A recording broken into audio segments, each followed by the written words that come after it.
So I use Sanke kegs for my kegging, and the only drawback that I have found over time is taking these apart. It's kind of a pain in the butt to take apart. Some people will use channel locks, or there's a couple of different methods. I made this little tool. It bites into the 3 prongs here. There's different styles of stems for Sanke kegs, but this is the style that almost all my Sanke kegs have. So slide it over there.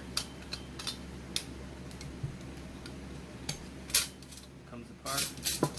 Goes back together just about as easy. I like to put it up against the table. So right back together.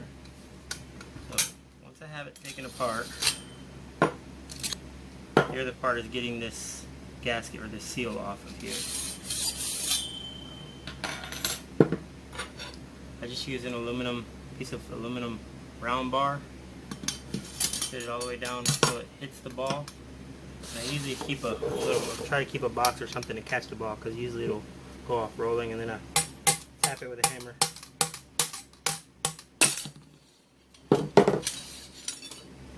that takes it apart. And then now you can take all these bits and pieces and put them in a pot and boil them for 15-20 minutes, or you can put them in a pressure cooker, whatever method you use to actually sterilize. The sanitizer can get in there and get some of it, but you know, if you let this sit in a keg for too long, it doesn't stay real clean.